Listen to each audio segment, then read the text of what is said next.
الصلاة والسلام على سيدنا ومولانا محمد وعلى آلہ وصحبہ اجمعین۔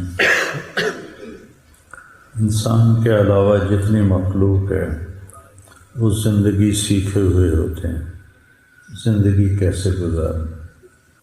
تو عرب میں عورت کو ذلیل سمجھا جاتا تھا، اور عرب نہیں پوری دنیا میں عورت کو کمتر گھٹیا سمجھا جاتا تھا۔ عرب تو زندہ ہی دفن کر دیتے تھے اپنی بچیوں کو، یا گلا گھونٹ دیتے تھے اور پھر دفن کر دیتے تھے۔ ہمارا ہندی معاشرہ ہے، اس میں بھی عورت کا کوئی مقام نہیں، وہ بیوہ ہو جائے اس کی شادی نہیں ہو سکتی، بیٹھی رہے، چاہے جوانی میں بیوہ ہو گئی بیٹھی رہے ساری زندگی، اس کا وراثت میں کوئی حصہ نہیں۔ ہندو دھرم میں بچی کی وراثت، ماں باپ مر جائیں تو ان کے پاس جو جائیداد ہے اس میں بیٹی کا کوئی حصہ نہیں۔ اٹلی میں کوئی باپ مر جاتا ہے تو اس کی پوری جائیداد صرف بڑے بیٹے کو ملتی ہے، نہ کسی اور چھوٹے بیٹے کو ملتی ہے، نہ کسی بیٹی کو ملتی ہے، نہ بیوی کو ملتی ہے، صرف بڑے بیٹے کو ملتی ہے۔ اور عرب میں بھی یہی تھا کہ عورت کی کوئی والدین کی جائیداد میں کوئی اس کا حصہ نہیں تھا۔ باپ نے شادی کی ہے ایک اور عورت سے، تو جب باپ مر جاتا تھا تو باپ کی بیوی کو بیٹا اپنی بیوی بنا لیتا تھا۔ اس سے بھی میں یہ ایک بادشاہ نے 500 بیویاں رکھی ہوتی تھی،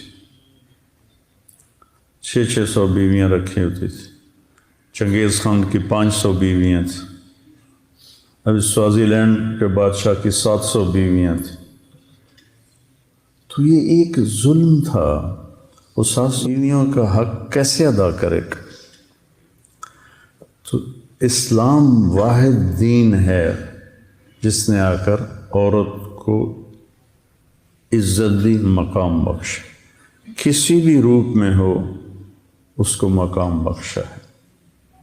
تمہارے گھر کی زندگی بتا رہا ہوں میں۔ اللہ نے شروع سے دیکھو، آدم کو مٹی کے پتلے سے بنایا، پتلا 40 سال پڑا رہا ننگ، ساتھ ہوا کا بھی پتلا بنا دیتے، وہ بھی پڑی رہتی ننگ دھڑنگ، ایسا نہیں کیا۔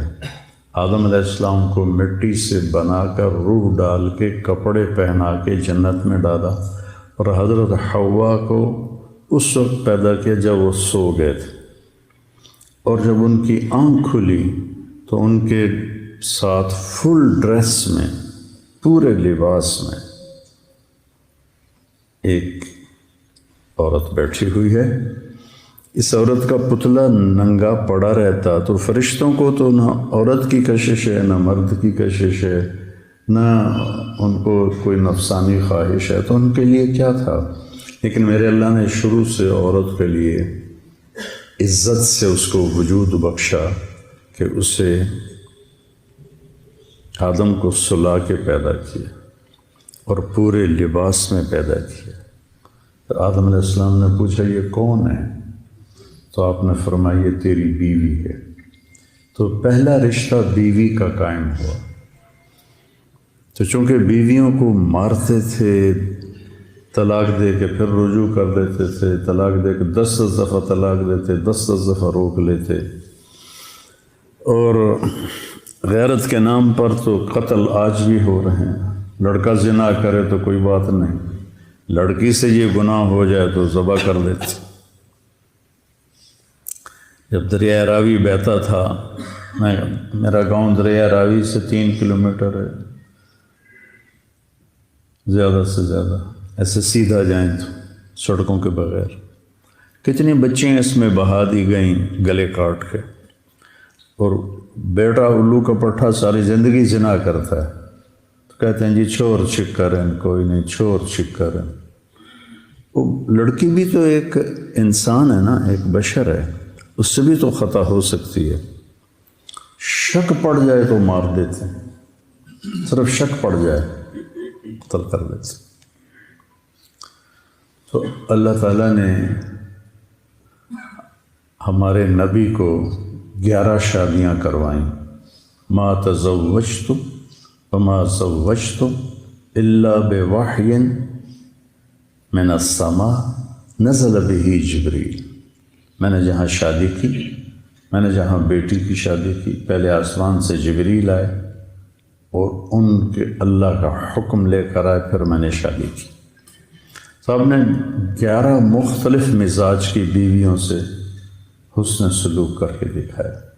اپنے خاندان میں حضرت عائشہ قریشی، یعنی اپنی قوم میں، خاندان سمجھنے قریش، حضرت حفصہ اور سودا.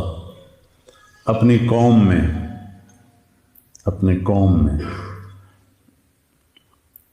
حضرت میمونہ ہلالیہ، اور اپنے رشتہ داروں میں حضرت زینب بنت جہش.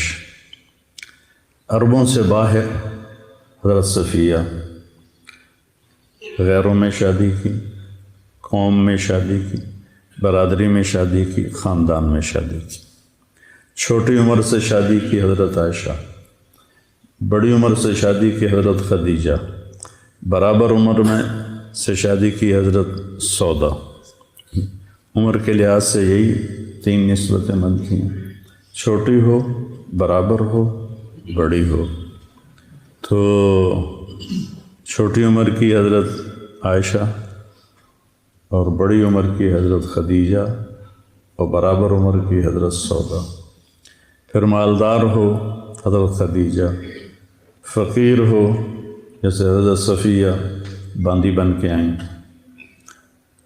برابری میں ہو، مال میں برابری ہو حضرت سودا، مال میں زیادہ ہو حضرت خدیجہ. تو ہر قسم کے پھر مزاج میں تیزی ہو. تو بعض ازواج مطہرات کے مزاج میں بڑی تیزی تھی، اس کو بھی برداشت کی. تو عورت کو بیوی کی شکل میں عزت دے کے دیکھا. آپ جوان اب آپ نکلیں گے، شادیاں ہوں گی. ہمارا معاشرہ ہندی معاشرہ ہے، اس میں تمہارے ماں باپ تمہاری بیوی اکٹھے رہیں گے، تو بہت سی شکایات تمہاری ماں کو ہو جائیں گی، بہت سی شکایات تمہارے باپ کو ہو جائیں گی، بہت سی شکایات تمہاری بہنوں کو ہو جائیں گی، اور تم بے وقوف بن کر اپنی بیوی کو ذلیل کرنا شروع کر دو گی. اس لیے فقہاء نے لکھا ہے کہ اگر میں مالدار ہوں اور میری بیگم مجھ سے کہتی ہے کہ مجھے الگ گھر چاہیے، میں نے الگ رہنا ہے، تو اس کا جائز مطالبہ اس کو الگ گھر لے کے. میں نے ماں پیو کو نہیں چھوڑنا، میں نے ماں پیو کو نہیں چھوڑنا. ماں پیو کے قریب گھر لو، ماں پیو کی عزت تیرے ذمہ ہے اور ان کی خدمت تیرے ذمہ ہے. تیری بیوی کرے تو بہت اعلیٰ درجے کی بات ہے.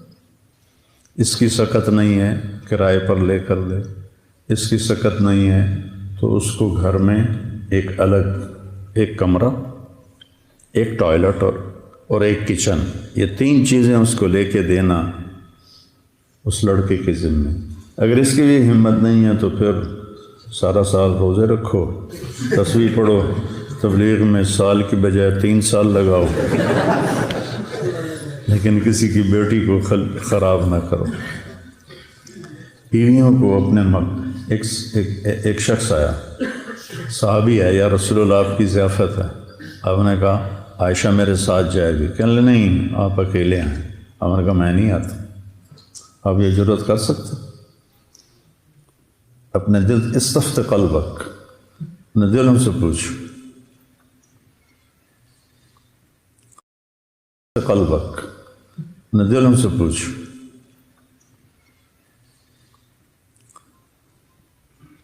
آپ نے کہا نہیں میں نہیں جاتا. دوسرے دن وہ پھر آ گیا، یا رسول اللہ آپ کی ضیافت ہے. آپ نے فرمایا عائشہ میرے ساتھ جائے گی. میں نے کہا نہیں عائشہ نہیں جائے گی. کہ پھر میں بھی نہیں جاتا. یہ زندگی ہے بیٹا، یہ زندگی ہے. منہ ادھر کر کے اس پیشاب کرنا یا ادھر کر کے پیشاب کرنا، اس میں تو اتنے 3 دن تمہاری دلیلیں ختم نہیں ہوتی.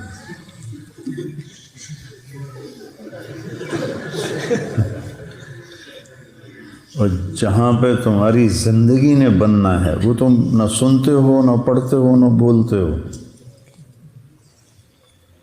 اللہ کی دیکھو بیٹا، آپ کو معاشرے میں مقام ملے گا آپ کے اخلاق سے، آپ کے رویوں سے، نہ کہ آپ کی خطابت سے اور آپ کے پیسے سے۔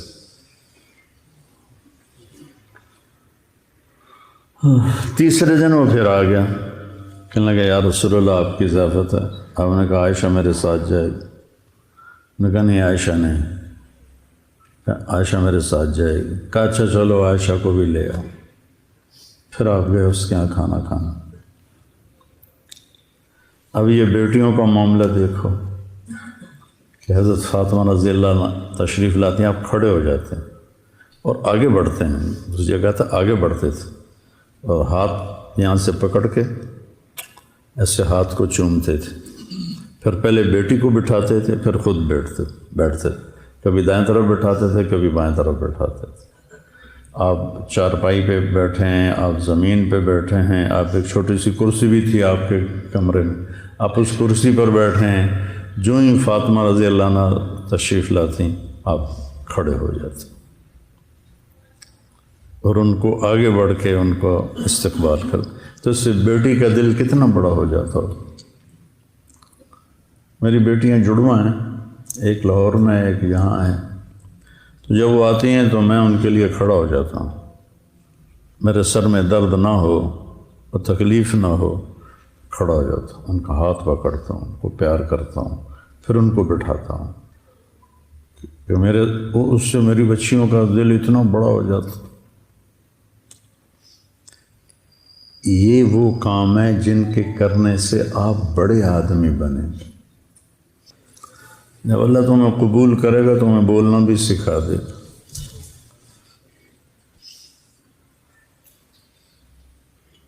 یہ وہ معاملات ہیں جس پر اللہ تمہیں عزت دے گا۔ اللہ تمہیں کل کو گھر والا بنائے، اپنی عورت کو عزت دو، اپنی بیوی کو بے عزت نہ کرو۔ عاشروہن بالمعروف، اللہ نے قرآن میں کہیں کہا ہے عاشرنہم بالمعروف، بولو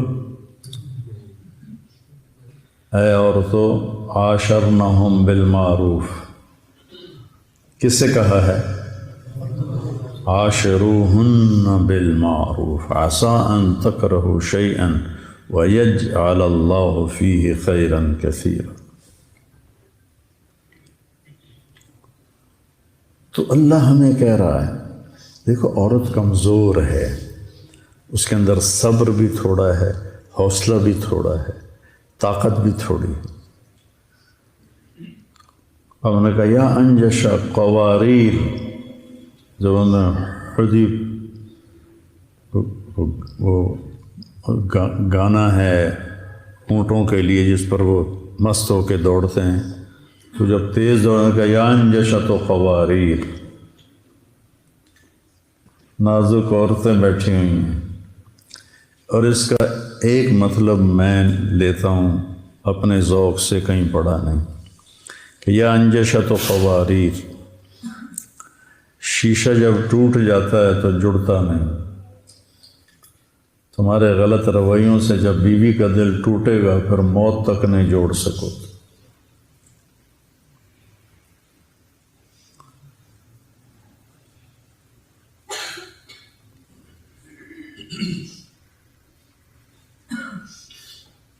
صدع شیشہ کے توڑنے کو کہتے ہیں، کسرا ہر چیز کے توڑنے کو کہتے ہیں۔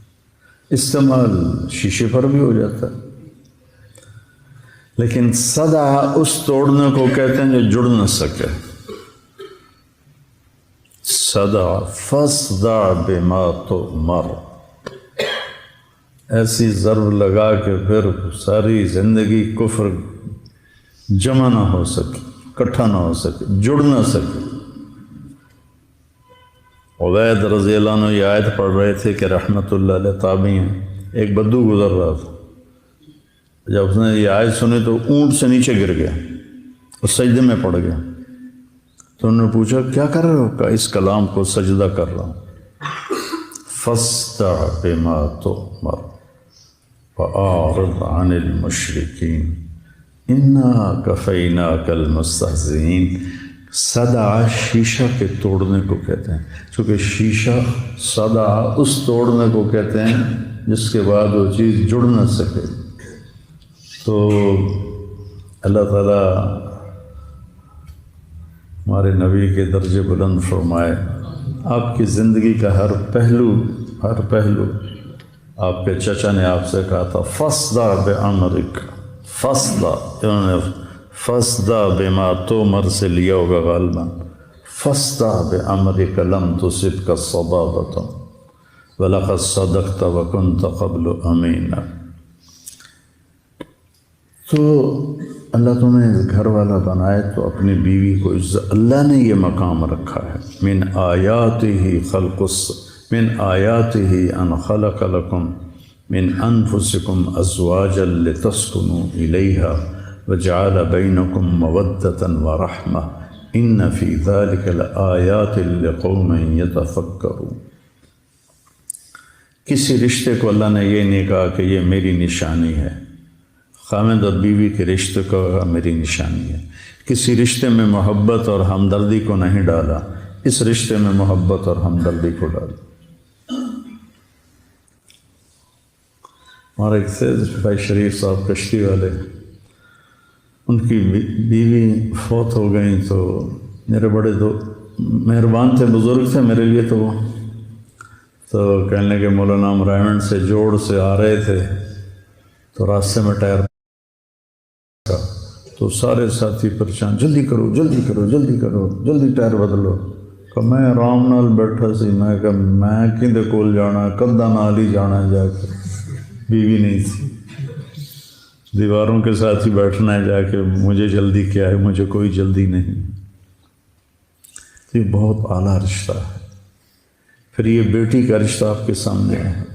بیٹیوں پر ایک بڑا ظلم ہے بر صغیر میں، انڈو پاک میں، کہ بیٹیوں کو وراثت نہیں ملتی۔ معذرت کے ساتھ پٹھان بالکل نہیں دیتے۔ پنجابیوں میں اب پھر بھی کچھ رواج ہے کہ دیتے ہیں۔ ضلع خانے وال میں میرے باپ پہلے شخص تھے جنہوں نے 60 کی دہائی میں اپنی بیٹیوں کے نام زمین کروائی، تو میرے تایا لڑ پڑے اپنے بھائی سے، دیاں نو ساڑے گل پاؤں ہیں، دیاں نو ساڑے گل پاؤں ہیں، انہوں ساڑے کو لوگ زمینہ منگ سن۔ اور تصور کیا تھا ذمہ داروں کا؟ ساڑی بھوئیں زمین کو کہتے، ساڑی بھوئیں جیوائی دبو ہوئے تھے لگی جب، کیوں؟ ہماری زمین داماد کے پاس چلی جائے، کیوں؟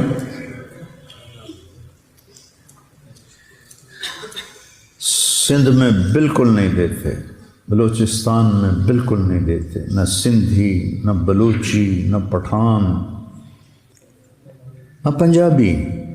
کوئی لاکھوں میں ایک دے دے تو کیا دیا؟ میرے خاندان کے واقعات ہیں، نوکرانی کے انگوٹھے لگوا کے آگے پٹواری کو پیسے دے کے کہتے ہیں ساڑی بہن انگوٹھا لا دیتا ہے، زمین ساڑے نہ کر دیتی۔ آگے پٹواری بھی پیسے لے کے بیٹھا ہوتا ہوں، جی بالکل ٹھیک ہے، رل دیں۔ بڑا ظلم ہے۔ شہروں کا بھی یہی حال ہے، جہیز کے بعد کہتے ہیں تینوں دے چھڑی ہر شے، بس بھائی نہیں دیتے، قابض ہو جاتے۔ یہ جو رد عمل آتا ہے جب ظلم ہوتا ہے، تو اللہ تعالیٰ آپ کے والدین کی عمر دراز کرے۔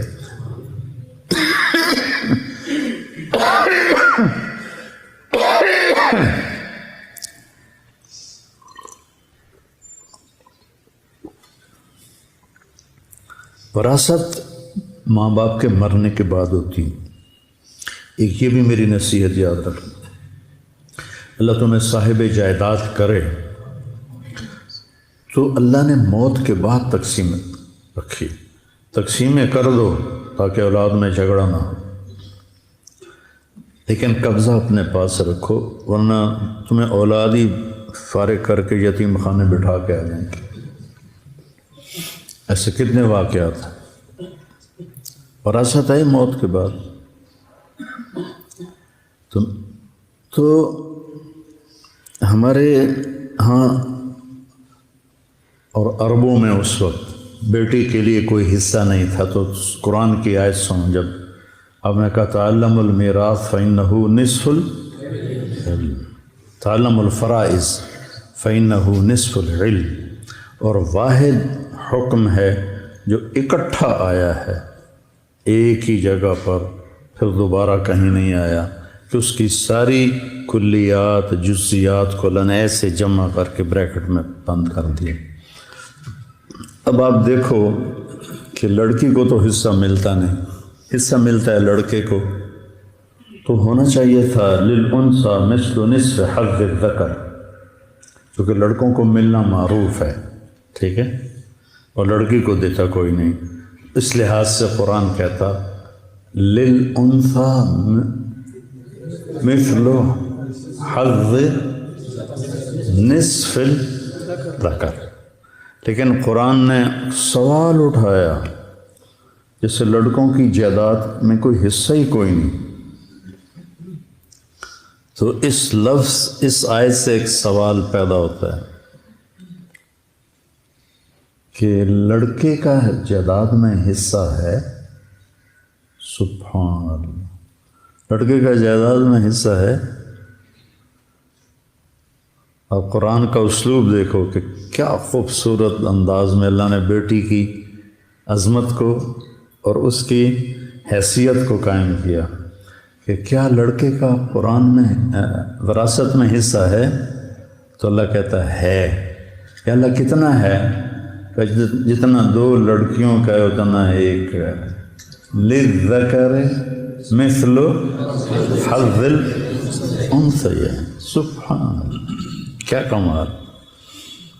ہاں بھائی لڑکوں کو بھی دے دو، لڑکیوں کا تو ہے ہی، سمجھ رہے ہو، بیٹی کا تو حصہ ہے ہی، جتنا دو بیٹیوں کا حصہ ہے اتنا ایک بیٹے کو دے دو۔ اور ادھر انگوٹھے لگوا کے اپنے نام کرا دیتے۔ کتنے بھائیوں نے بہنوں کو قتل کر دیا جائیداد کے پیچھے۔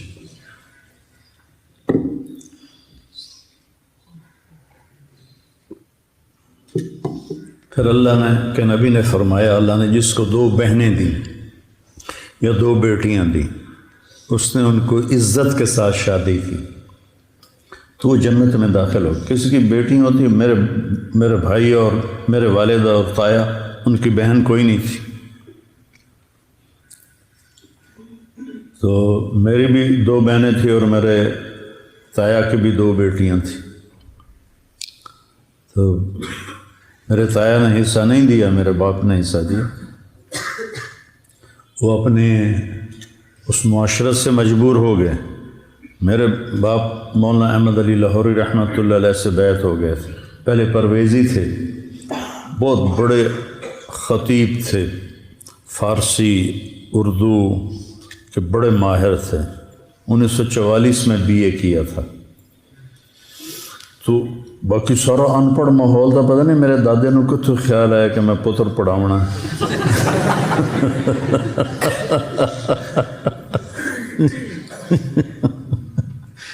تو پھر حضرت لاہوری سے طالب ہوئے، لاہوری کے ہاتھوں، اور ان سے بیعت ہوئے مولانا عبید اللہ انور صاحب رحمۃ اللہ علیہ سے، تو ان کو کچھ دینی شعور پیدا ہو۔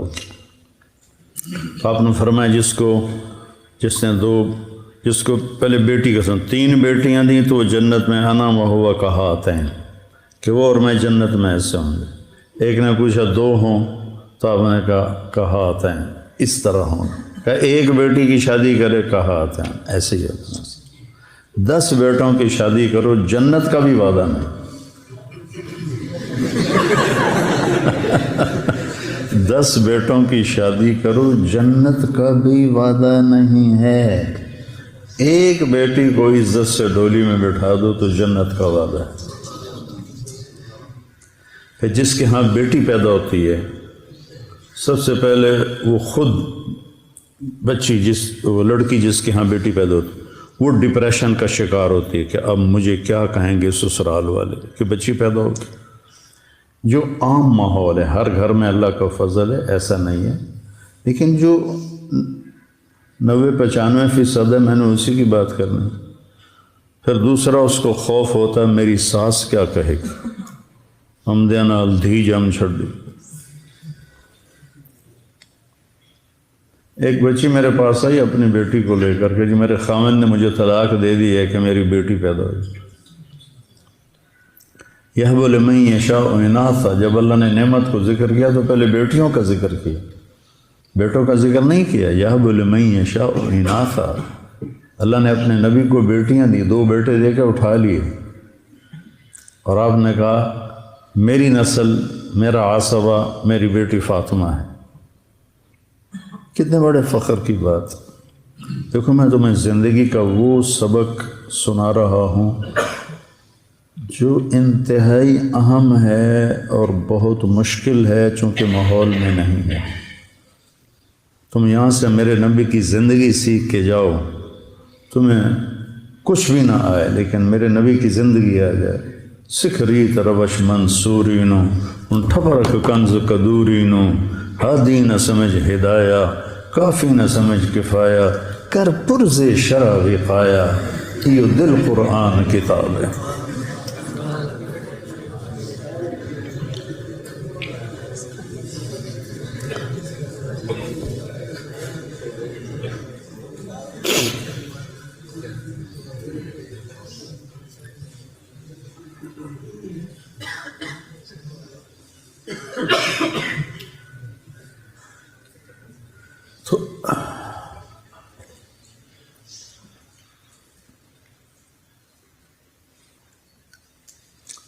تو بہنوں کو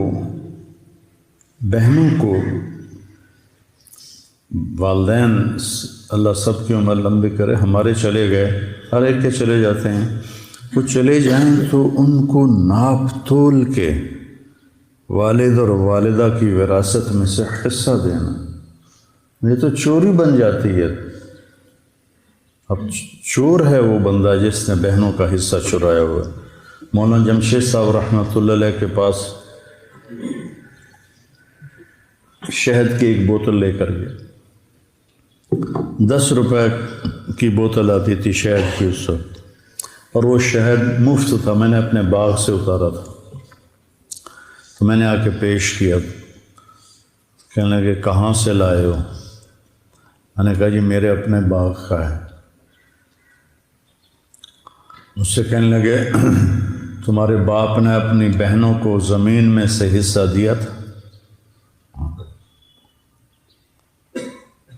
رجال صدقوا ما عاهدوا الله عليه فمنهم من قضى نحبه ومنهم من ينتظر وما بدلوا تبديلا۔ تیرے باپ نے اپنی بہنوں کو حصہ دیا تھا وراثت میں سے باپ کی؟ میں نے کہا جی الحمدللہ میرے باپ کی بہن ہی کوئی نہیں تھی۔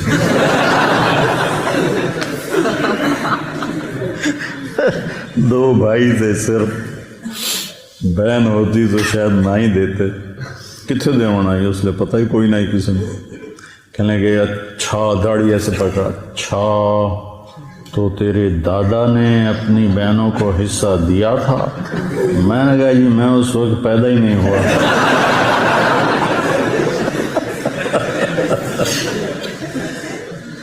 تو پھر اگلی سنو، یہ صرف شہد ہدیہ ہے یا بوتل بھی ہدیہ ہے؟ میں نے کہا جی بوتل سمیت شہد ہدیہ ہے، پھر رکھوائی۔ یہ رجال آخرت ہوتے ہیں۔ مجھے تو ایک سبق مل گیا، اگر آپ زندگی سیکھ لیں اور میرے نبی کے ذکر کو مضبوط پکڑیں، میرے نبی کی صبح و شام، میں کوئی ذکر نہیں کرتا سوائے صبح و شام کی دعائیں، وہ میں نے یاد کی تھیں 74 سے لے کر آج تک پڑھ رہا ہوں، صبح کی دعائیں، شام کی دعائیں، سوائے بیماری کی۔ مسنون اذکار، تسبیحات، اور موقع موقع پر جو میرے نبی نے کیا میں ویسے کرتا ہوں، جیسا آپ نے کیا اپنے 24 گھنٹے کی زندگی میں ویسا کرنے کی میں کوشش کرتا ہوں۔ اتنا اگر آپ نے کر لیا ہے تو آپ کا ذکر مکمل ہے اور اس میں نور نبوت ہے۔ باقی یہ زندگی سیکھو، اپنے بہنوئیوں کو عزت دو،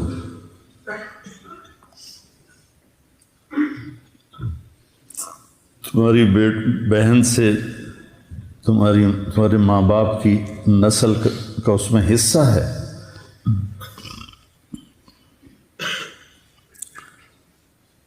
اور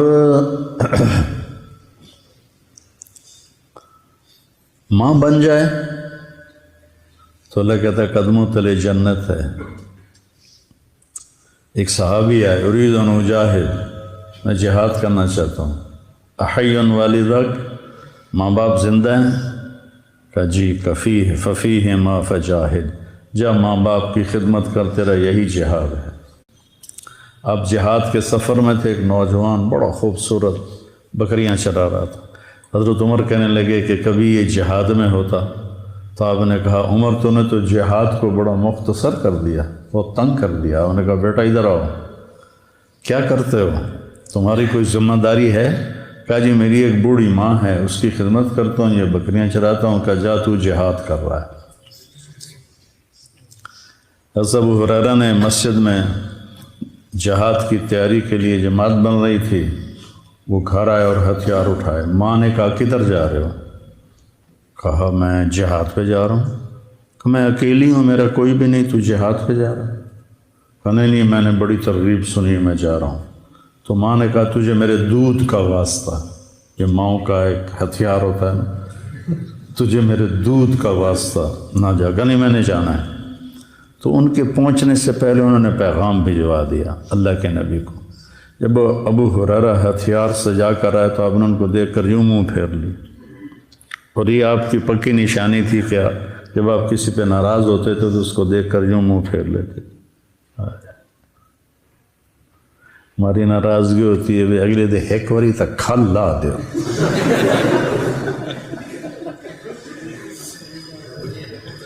اور میرے نبی کی ناراض، یہ سیکھو، یہ سیکھو،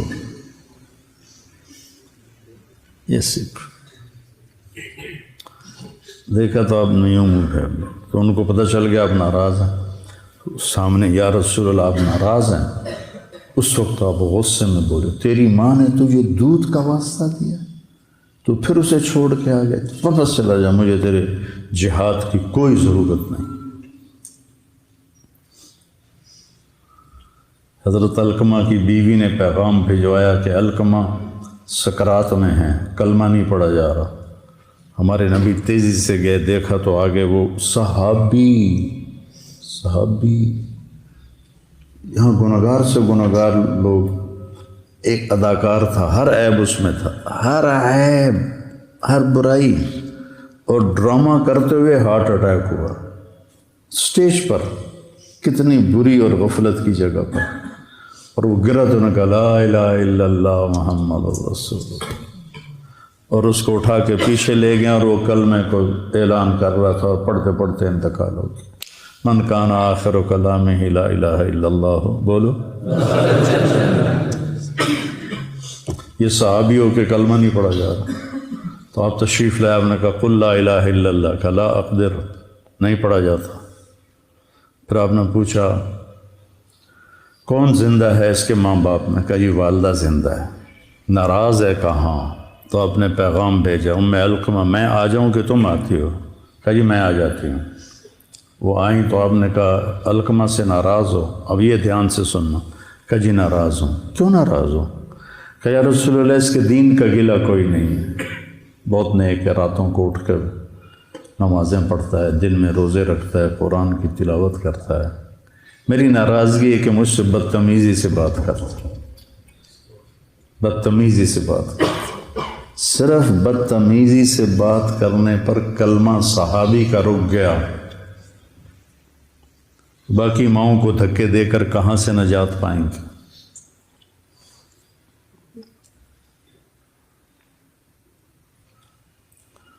آپ نے کہا معاف کرتی ہو؟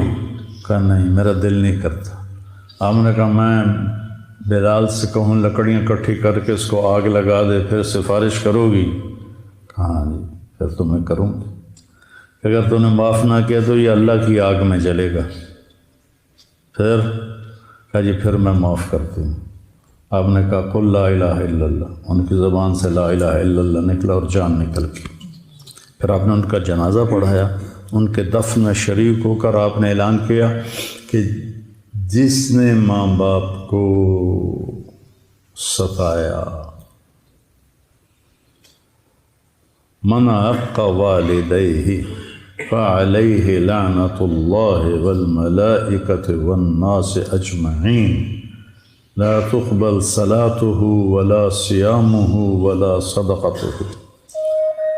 پھر آپ نے قبر پہ کھڑے ہو کر کہا جس نے ماں باپ کی پر زیادتی کی تو ان پر اللہ کی لعنت، فرشتوں کی لعنت، انسانوں زمین آسمان کی لعنت، اور نہ اس کی نماز قبول ہے، نہ روزہ قبول ہے، نہ صدقہ قبول ہے، اور کہیں حج بھی آتا۔ تو اللہ نے ماں کو کیا مقام بخشا۔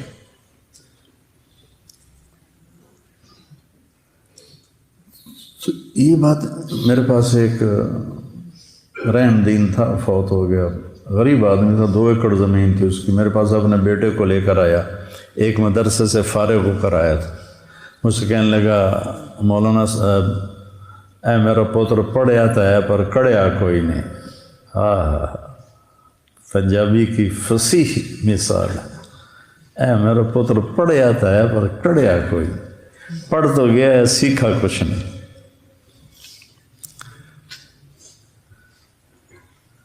یہ جو بھینس کا بچہ ہوتا ہے نا اس کو ہماری زبان میں کہتے ہیں گڑاپ۔ کیا کہتے ہیں؟ گڑاپ۔ گڑاپ اسے کہتے ہیں جو ابھی بیاہی نہ ہو اور اس نے بچہ نہ لیا ہو۔ تو ایک وہ جنگل کا بچہ دیہاتی اسکول میں داخل ہوا تو اس الف انار بے بکری پہ پنکھا یہ ہوتا تھا، تو بے بھینس تھا، بے بھینس۔ تو استاد نے اس کو یاد کرا ہم بے بھینس، بے بھینس، بے بھینس۔ اس نے اس کو کوئی 8-10 دفعہ دہروایا، بے بھینس کہ جا یاد کر کے لیا۔ وہ جا کے بیٹھ کے اس کو درا میں واپس ہاں بھائی بے آندہ جی گڑا آپ۔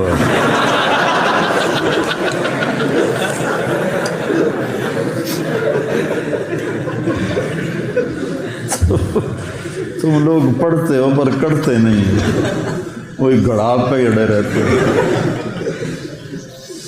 تو اپنی ماؤں کو عزت دو۔ جب آپ گھروں میں جاؤ اپنی ماں کے کپڑے دھوو، اپنے باپ کے کپڑے دھوو، گھر میں جھاڑو دو، ان کے کپڑے صاف کرو، ان کے لیے کھانا بناؤ، چائے بناؤ، ان کے اندر سے دعائیں۔ جب میں تبلیغ میں لگ گیا تو پہلے تو میں گستاخ تھا، ماں باپ کا گستاخ تھا، میں تنگ کرتا تھا۔ تو اللہ نے تبلیغ میں لگایا تو اس کے بعد پھر میں اپنے والد کو جب میں چھٹیوں میں آتا، سال میں 1 دفعہ آنا ہوتا تھا، ان کو دباتا، تیل لگاتا۔ نوکر نے تو ایسے ایسے کرنا ہوتا تھا، میں بیٹا میں دل سے دباتا تھا۔ تو میرے باپ کو عادت تھی دبوانے، ان کو تیل لگاتا تو بڑے خوش ہوتے اور ایک جملہ بولتے، پتر میری آنکھیاں تو نہیں ویکھنا پر تو ویکھی ایک دیں اللہ تینوں بہوں عزت دے سی۔ پتر میری آنکھیاں تو نہیں ویکھنا ایک دن ویکھی اللہ تینوں بہوں عزت دے سی۔ 88 میں ان کا انتقال ہوا۔ تو میرے نبی نے عورت کے مقام کو اس لیے اجاگر کیا، اللہ نے اجاگر کیا کہ قدر کوئی نہیں تھی۔ لا تقل لهما اف ولا تنهرهما وقل لهما قولا كريما واخفض لهما جناح الذل من الرحمة وقل رب ارحمهما كما ربياني صغيرا ربكم أعلم بما في نفوسكم إن تكونوا صالحين فإنه كان للأوابين غفورا۔ اپنا حق ایک ہے، وَقَضَىٰ رَبُّكَ أَلَّا تَعْبُدُوا إِلَّا إِيَّاهُ، تیرے رب کا فیصلہ ہے کہ شرک نہیں کرنا، صرف اللہ کی عبادت۔ وبالوالدین احسانا اما یبلغن عندک الکبر احدہما او کلاہما فلا تقل لہما اف ولا تنہرہما وقل لہما قولا کریما واخفض لہما جناح الذل من الرحمہ وقل رب ارحمہما کما ربیانی صغیرا ربکم اعلم بما فی نفوسکم ان تکونوا صالحین فانہ کان للأوابین غفورا۔ یہ اتنا لمبا کلام، اپنے لیے ایک جملہ، ماں باپ کے لیے اتنے لمبے، اور خاص طور پر ماں کے لیے۔ من ابر یا رسول اللہ، کس کی خدمت کروں؟ کہا امک، ماں کی۔ کہا جی پھر؟ کہا ماں کی۔ کہا جی پھر؟ کہا ماں کی۔ کہا جی پھر؟ کہا باپ کی۔ ایک شخص ہے عبداللہ بن عباس کے پاس، یہ بہت بڑا گناہ ہو گیا ہے، میری معافی ہو سکتی؟ آپ نے کہا تیری ماں زندہ ہے؟ کہا جی فوت ہو گئی۔ کہا جی اپنی خالہ کی خدمت کر، معاف ہو جائے گا۔ خالہ کی خدمت کر، معاف ہو جائے گا۔